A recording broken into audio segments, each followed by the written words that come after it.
Nah rekan-rekan sekalian, orang yang mengenal Allah, la khaufun alaihim wala hum yahzanun. Apa yang kita takuti dalam hidup ini? Mampir sebentar, makhluk-makhluk cuman bikinan Allah. Maka menyebut Allahu Akbar, itu dunia jadi kecil, harusnya makhluk jadi kecil. Bukan untuk diremehkan, tapi tidak sampai kita menjilat, menghormat hanya karena duniawi belaka. Kita tidak boleh membeda-bedakan kaya miskin, sama-sama nebeng. Manusia bagaimana? Itu harus dihafal. Coba. Cuman begitu, nggak ada apa-apanya kita ini. Asalnya setetes mani, ujungnya jadi bangkai, kemana-mana maaf, bawa tai begitu. Yang bernilai adalah di sini pribadi kita. Saudara punya gelar berenteng, pangkat, jabatan, itu tidak mengangkat derajat kalau di sininya nista. Jangan dulu bangga. Yang baru diwisuda kemarin S1, S2, S3, sekarang TK juga diwisuda. Ya. Maka saya menganjurkan bagi saudara yang sudah diwisuda, fotonya dipajang, plus foto adiknya yang lulus TK juga dipajang. Sama-sama pakai toga. Yang bernilai bukan toganya, yakin, tapi pribadinya. Salah satu di antara pribadi yang bermutu adalah orang yang tidak menjilat kepada manusia. Setuju tidak? Kita bergaul, tubuh kita rapat dengan manusia, tapi hati jangan pernah berharap apapun, cukuplah dari Allah semata. Kehormatan kita jaga.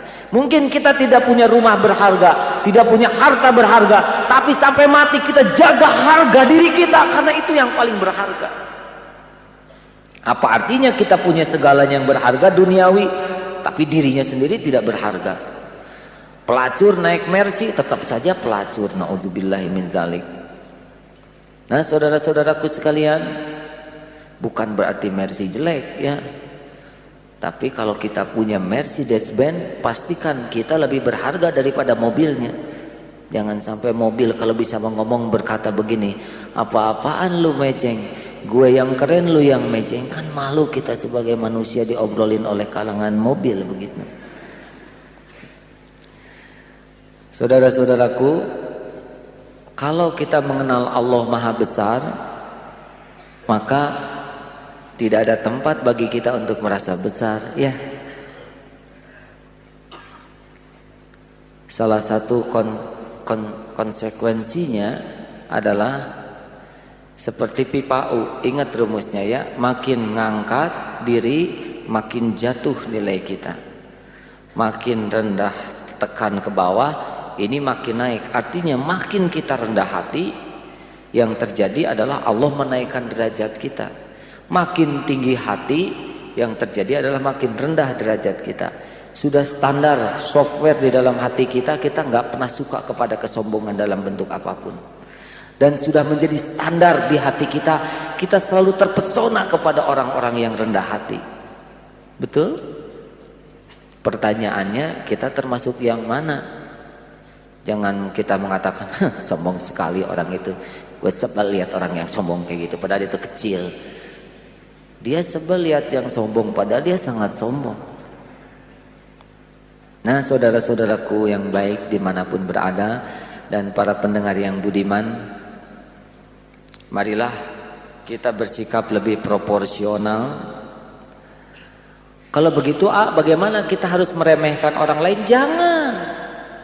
Kita bergaul dengan siapapun benar-benar adalah ladang ibadah bagi kita. Hormati, jangan beda-bedakan. Dan kenikmatan bagi kita adalah justru ketika bisa melakukan sesuatu untuk orang lain. Salah kalau kita nikmatnya dihormati, berarti kita mencelakakan diri kita. Makin kita haus akan penghormatan, makin kita haus akan penghargaan, makin dahaga akan pujian, berarti kita sudah siap-siap membuat penjara pada diri kita sendiri. Tidak bisa. Kenikmatan bagi kita bukan ketika dihormati, justru kenikmatan bagi kita ketika kita bisa menghormati. Jadi kita nggak tergantung orang lain. Sudah pengen dihormati, tahu-tahu nggak ada yang menghormati, dongkol. Pengen dipuji nggak ada yang muji, lek nyelek. Bagus kan? Bagus kan? Ya lumayan. Oh dasar kamu mas standarnya rendah, begitu. Habis pengen disebut bagus. Coba kalau pernyataan kita balik, bukan baguskan, baguskan. Kalau nyebut baguskan, baguskan. Gimana? Sukses ya? Bagus ya? Itu pengen disebut bagus jelas. Sebut aja lumayan, itu akan terkecewa. Tapi kalau kita balik pernyataannya, ayo dong beritahu apa yang kurang yang harus saya perbaiki. Beri saya koreksi dan saran. Tidak dipuji nggak ada masalah. Nah rekan-rekan sekalian, ingat rumus ini ya. Akar makin menghujam ke dalam tanah, maka pohon makin kokoh. Ditiup angin, dihempas topan, diterjang badai, tidak goyah. Tapi akar yang tidak menghujam ke dalam tanah, bahkan ngumpul di atas, disiram aja roboh. Pribadi-pribadi yang akan menikmati hidup ini diterpa fitnah, badai caci maki, penghinaan, tetap tegar, itu adalah pribadi yang menghujam pribadinya ke bumi kerendahan hati. Tapi orang yang petantang petenteng, sok mulia, sok pengen dipuji, siap sajalah menderita. Jadi bahagia itu tidak dari orang kepada kita. Justru bahagia itu adalah milik kita kalau kita bisa berbuat sesuatu untuk orang lain. Nah, rekan-rekan sekalian, ayolah para istri, ada istri di sini, berhentilah berharap sesuatu dari suami. Semakin ingin dihormati suami, semakin banyak sakit hati. Kan standar ingin dihormati, benar standar, tapi kita belokkan. Cukuplah hanya ingin dinilai, dipuji, disayang oleh Allah. Ini nikmat. Semakin kita tidak nyantel kepada makhluk, semakin nikmat. Dulu saya ingat kata guru, wah khair, kamu seumur hidup bekal nikmat dan dicukupi kebutuhannya. Satu aja syaratnya. Apa Yai? Jangan pernah berharap kepada makhluk. Belajar. Maaf dulu ceritanya waktu pesantren nyoba seperti ini dengan Ustadz Deden Mikdad waktu itu, waktu zaman masih muda gitu ya. Pesantren waktu itu, sudah pernah dengar ceritanya ini belum?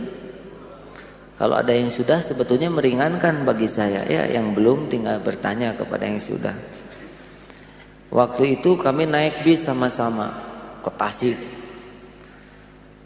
Pas sholat asar, refleks masing-masing memasukkan uang ke dalam kotak infak. Padahal uang itu pas-pasan. Sama-sama diam aja. Kenapa saya nggak ngejajanin? Karena pas. Ternyata yang teman saya juga pas-pasan, jadi nggak ngejajanin dia. Maaf ya, nggak jajan pas. Sama. Wah kalau gitu kita latihan. Pokoknya jangan berharap uang kita kurang. Masuk ke majelis taklim di sana. Wah banyak ribuan orang. Orang lain bawa bekal makanan, kita tidak. Awas jangan tomak, diam. Ya. Ketika selesai pengajian, kurang lebih jam 10-11 malam, orang lain pun buka makanannya masing. Kalau kita di sini kita berharap dikasih, kita harus keluar. Hanya keluar aja deket kolam, tenang. Allah Maha tahu kita lapar. Ya Allah, Engkau tahu ya perut ini ciptaanmu. Tanpa rasa darimu nggak ada lapar. Ini jelas Engkau buat lapar ya Allah. Tapi kami tidak mau bergantung. Tiba-tiba ada kakek-kakek keluar. Mana ujang-ujang yang dari Bandung teh? Sini. Ada kakek-kakek usianya sekitar 70 tahun. Kebetulan duduknya berdampingan. Ih dia ujang. Mana udah makan belum? Makan sama Aki. Pas udah deket, Masya Allah rupanya ujian. Sebab bawanya misting kecil gitu ya. Aki aja Ki, insya Allah ya. Ayo nggak apa-apa. Habis nggak kesana sini ya. Oleh kita juga rasanya kurang memadai. Aki nggak habis, apalagi teman saya ini agak lebih besar badannya dari saya.